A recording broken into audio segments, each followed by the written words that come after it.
Alors, je voudrais revenir sur l'astrologie mondiale, notamment, et ce que j'appelle l'épistémologie de l'astrologie, à savoir que l'astrologie n'est pas là pour prévoir comment les choses vont se terminer. L'astrologie, elle est au niveau des causes, elle n'est pas au niveau des effets. Alors, évidemment, les causes vont déterminer certains effets, mais pas les effets finaux, terminaux.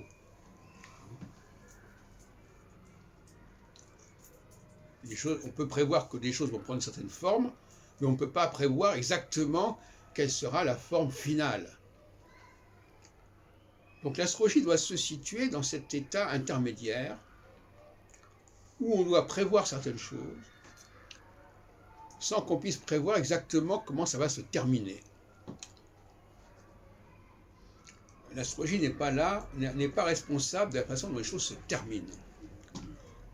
La façon dont les choses se terminent, ça tient à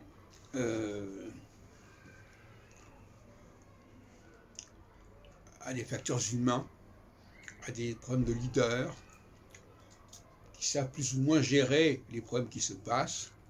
Aujourd'hui, on le voit avec l'Ukraine, il y a 36 façons de régler la question de l'Ukraine. Bon. Des façons plus pacifiques, des façons plus meurtrières. L'astrologie ne va pas vous dire comment ça va se terminer, mais elle peut vous montrer comment les choses vont se présenter, quelles sont les forces en présence, quels sont les enjeux en présence. C'est comme si vous aviez, parce que moi j'ai appris à jouer au bridge quand j'étais jeune, vous avez une main avec des cartes. Maintenant, tout le monde avec les mêmes cartes ne va pas avoir les mêmes résultats. Il y en a qui savent mieux gérer leurs cartes que d'autres et mieux avoir des meilleurs contrats au niveau de l'annonce déjà et au niveau du jeu lui-même. Si l'annonce est trop forte par rapport au jeu, ça ne va pas. Si elle est trop faible, c'est dommage aussi, par ailleurs. Donc, voilà, c'est ce que les Anglais appellent le deal, D-E-A-L. Le deal, c'est la distribution des cartes. Au départ, c'est ça, le deal. Donc, nous avons en astrologie la nécessité, parce que certains sont dans la caricature, ils disent, si vous faites des prévisions, vous nous dites exactement comment ça va se passer. Si vous dites que les gens de tel signe vont faire ceci et ça, vous êtes en train de dire qu'ils vont avoir exactement le même destin. Ça, c'est des arguments qu'on entend chez les anti-astrologues de mauvaise foi.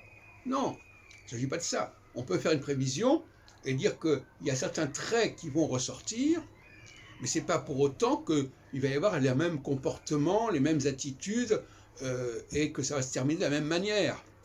Voilà. C'est pour ça que l'astrologie doit rester un peu en retrait. C'est-à-dire que, par exemple, si je parle de la psychologie féminine, je ne vais pas dire que toutes les femmes se comportent de la même manière exactement. Mais il y aura des tendances qui vont se retrouver, qui vont être marquantes, mais ça va dépendre aussi d'autres facteurs qui vont entrer en jeu. Donc l'astrologie, elle va introduire un facteur majeur, et ce facteur, on pourra l'observer. Et on pourra voir qu'il est récurrent, ce facteur. En revanche, si on s'intéresse à la façon dont les choses se terminent, là, il n'y a pas de récurrence.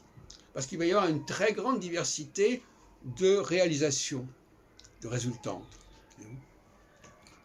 Donc, pour pouvoir établir des statistiques, pour pouvoir établir des comparaisons, il ne faut pas se tenir au niveau de la façon dont les choses se terminent, parce que se terminent de manière extrêmement variée. Il faut rester un peu plus en hauteur, en amont, et en amont, il y a des choses qui se ressemblent.